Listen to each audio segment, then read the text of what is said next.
coming up. She's our space keeper, Amy Rose, yes? She's our space keeper in the field space. She was instrumental for making that happen and really took it on.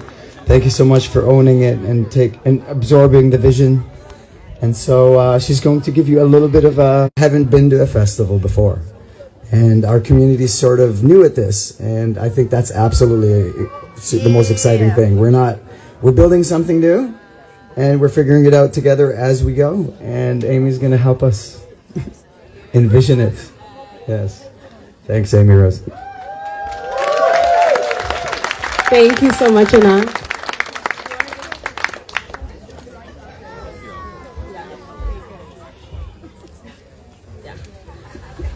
Okay, perfect.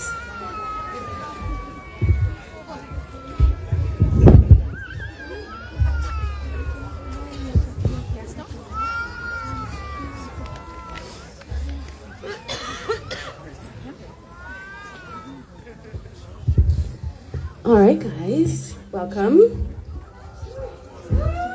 Watch, what, sorry? Right there? Okay. All right. So, you guys, give me 1 second. I want to light some incense for the devas, to bring in the devas for this talk.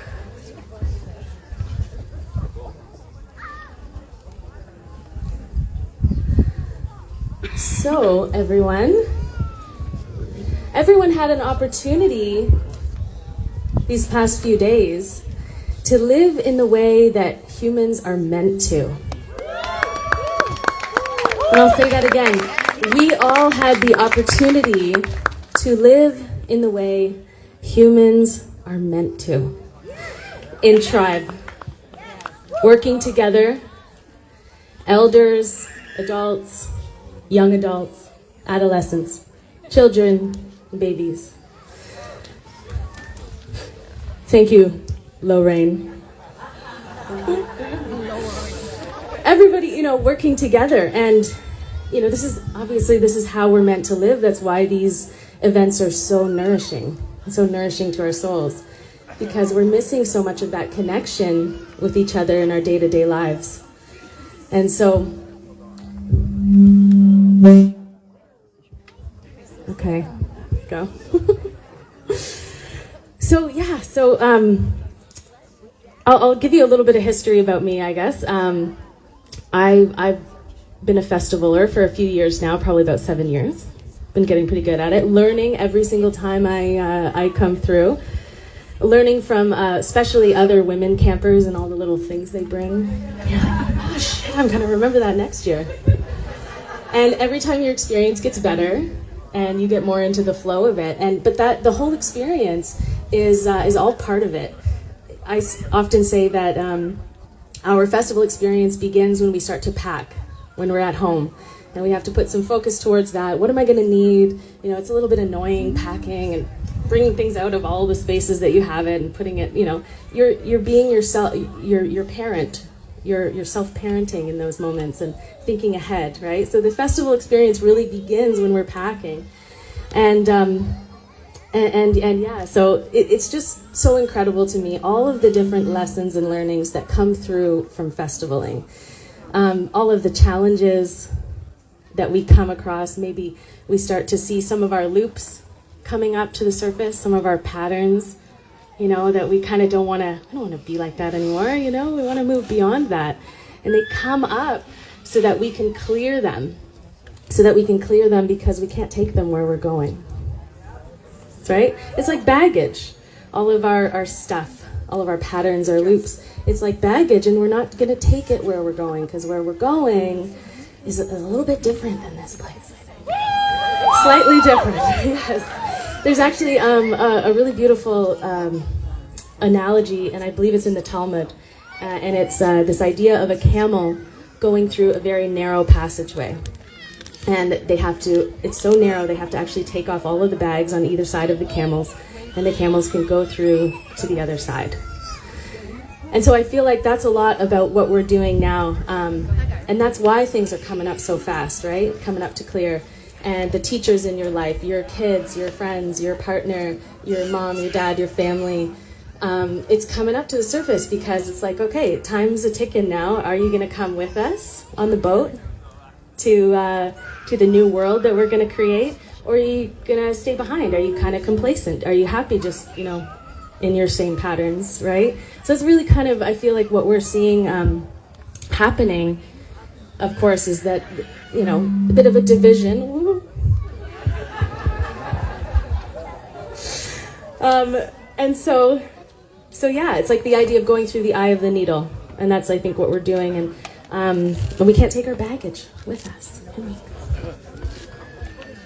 So that's why these events are so nourishing. Again, festivals can be so challenging and enlightening. And I really encourage you, when you go home, you're going to be integrating naturally. And I really encourage you to get out a journal and write down your insights. Something that comes, right? Write it down. And you're bad. Anyway, so obviously our wonderful theme is envisioning where we want to go. Of course, we do need to acknowledge all of the dark things, the things that we know are going on in this world. We do have to acknowledge it, because if we don't acknowledge it, we can't change it. But we don't want to also focus on it and put too much energy on it. We have to envision where we want to go, because our imagination is so very powerful.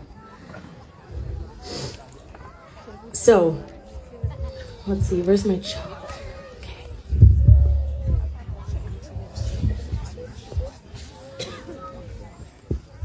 So this is a teaching that I share this with so many people, clients, friends who just are having a hard time finding joy in the chaos, right?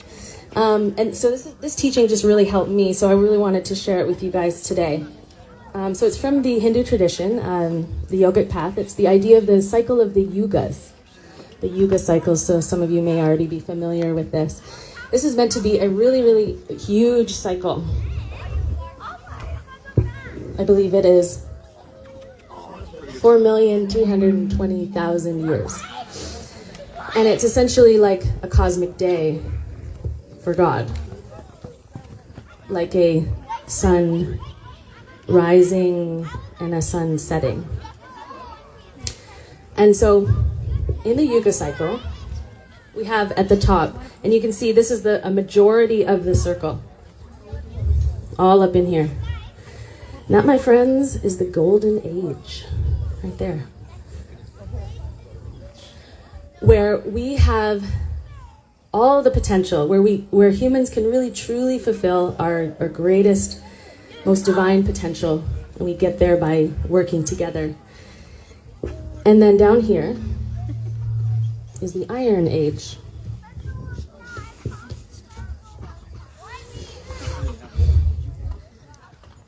See how small that is? Wouldn't we design it that way? I think so. I would. Right? Then we have ascending consciousness here. We have, so coming up out of iron, copper, Treta Yuga, silver, Dvapara Yuga, and Satya. Sat is truth. In Sanskrit, Satya. So the truth age. And then on this side we have descending consciousness, so I guess a fall of some kind, yes. Silver, again, Dvapara Yuga, or bronze. Why did I say copper? Bronze. You get the idea. So Sri Yukteswar, who is Paramahansa Yogananda's Swami, he says that we are about the Iron Age when we are less connected to Source, when we're kind of having to remember who we are. They say we often go outside of ourselves, so we seek outside instead of seeking inside. So, relationships, distractions, entertainment, we forget who we are, right? And then, but to know that a golden age is possible. Because I really feel like when I was born, I knew that that was possible. Right now it's like this, right now it's like this. Such a good affirmation because it just affirms it as temporary. So this Iron Age, the Dark Ages, it is meant to be temporary. And so right now it's like this. But it could be like this up here in the Golden Age. And what happened in the Golden Age? I really encourage you to start to kind of imagine, what would we do? Huh? Well, we'd be living probably in community like this festival that we have here. We would probably, yeah, exactly. We'd be working together so well that, you know, every beautiful and, you know, oftentimes the leader is the one that maybe doesn't necessarily want to lead, right? But they're elected by the community because that's their skill set. And it, you know, that kind of touches on Dharma, which is our Dharma, which is our mission in life, to truly express what we're meant to express in this life. And that could just be living completely unhindered, right? Like your expression with no hindrance at all. It doesn't have to be this grandiose, like your Dharma's got to be, you got to save the world. All it really has to be is that, you know, that your expression is fully you, right? Like maybe you're a good listener, and that's your Dharma, is to just be the best listener ever, you know? And so they say that we're meant to follow our Dharma, and if we are dedicated to it and we really dedicate ourselves to it, the idea is that at the end of our life, we may not no, this is Earth School, and you know, we're here to really shine our light, and to, especially at this time, to really help move the needle and help move the rest of humanity up into the Golden Age, because like critical mass, you guys know critical mass, right? It's a chemistry term. Like, so when you get enough lights, enough people awake, they just start to affect the collective, like bing, bing, bing, bing, bing, bing, bing, a bunch of lights turn on, and then it's unstoppable, and then it's in the collective, right? So critical mass. So if you just keep smiling at people, you can heal people with your smile. My friend Ruben taught me that. It's so easy to be a healer these days. You could just smile at them, and you've healed a part of them. Yeah. So remember that. Or even just your expression, just your fully, like someone could just see you walking by and they're like, wow, that person is really in their expression. Holy crap. That gives me permission to be in my expression. So, yeah. Anyway, so critical mass, right? It looks like it's a long time, right? That could be thousands of years. But hey, if we all woke up and we said, now. Oh, a golden age now. Right? And we're in it. Yes. That's what we're creating. These events have such incredible ripple effects.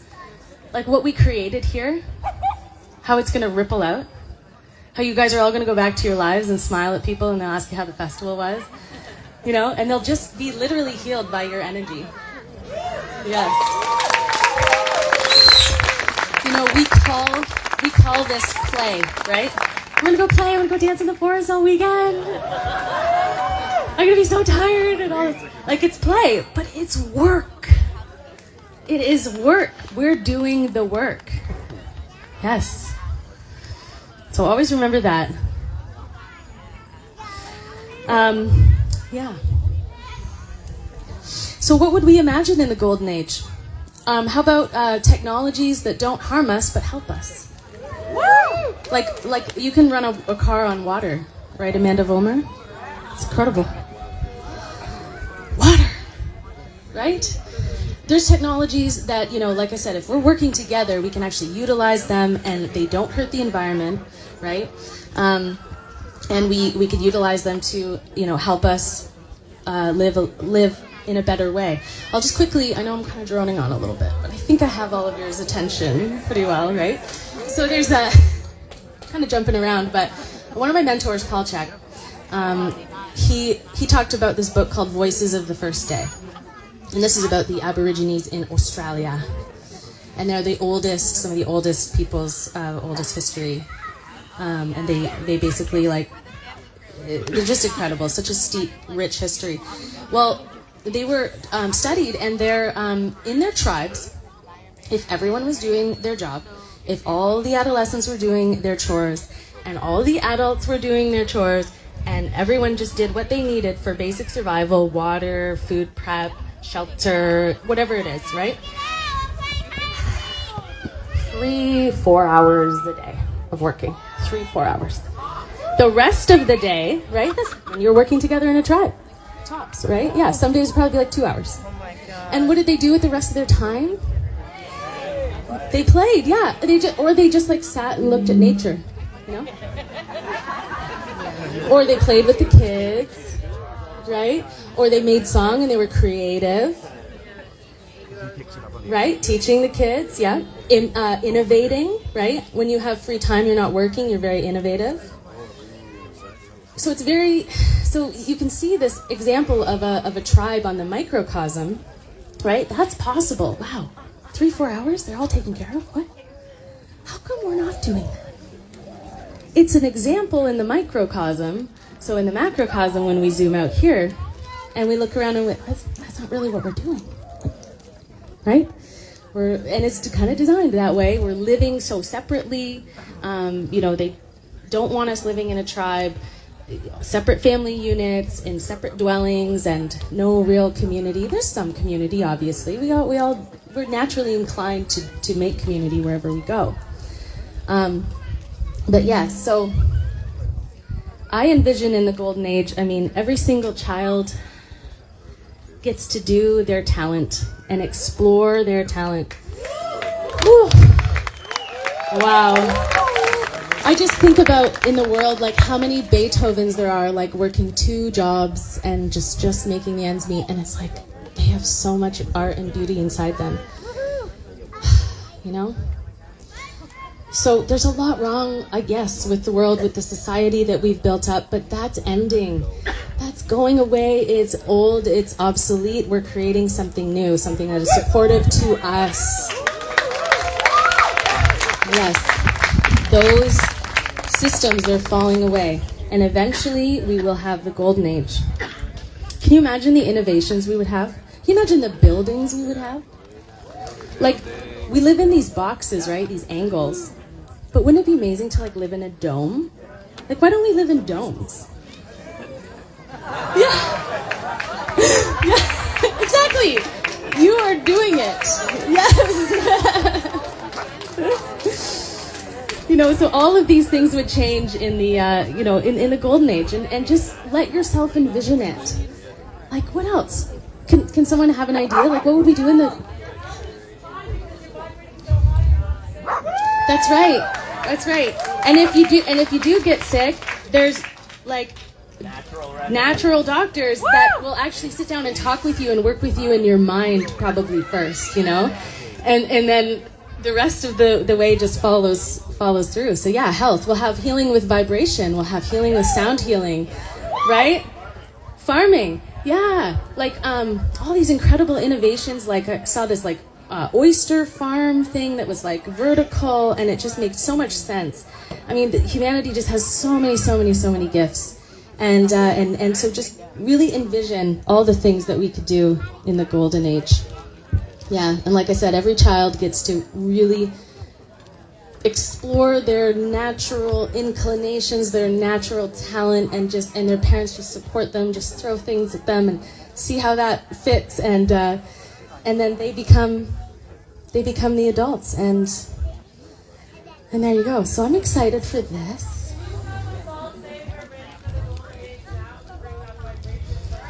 Thank you, sister. Yes, that's a great idea.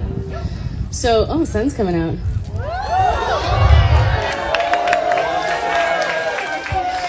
So we are ready for the golden age now. We are ready for the golden age now. We are ready for the golden age now. It's now. Oh, it's now. We are ready for the golden age now. We are ready for the golden age now. Now. Yes. Exactly. Okay. I think I'm going over. I know. I'm gonna wrap it up. Okay. So yes, so contemplate the tribe scenario. Contemplate the Aborigines in Australia who work 3-4 hours and they get everything done. Know that that's a possibility. Like, let the inner child inside of you know that that is a potentiality that we can do. So that's just so healing and it's just so inspiring to me. Yes. Thank you.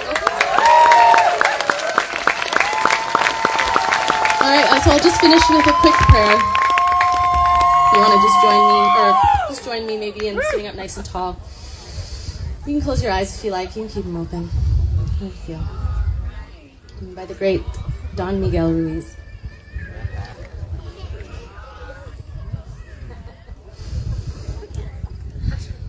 Thank you, Creator of the universe, for this gift of life you have given me.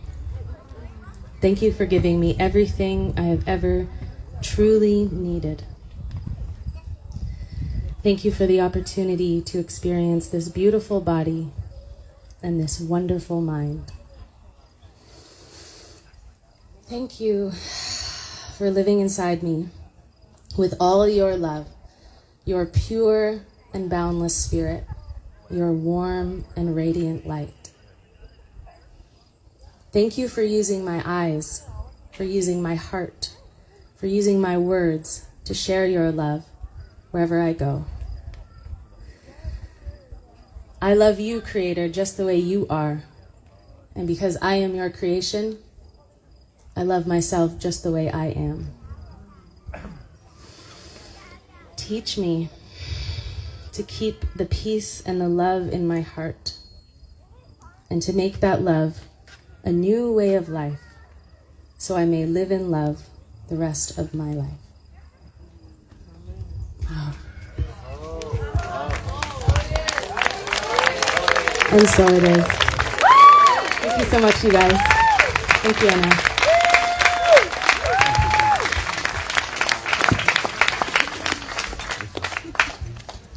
All right, everybody, we have one more musical performance from Nick Kushiva. Nick was actually on our video team, and he's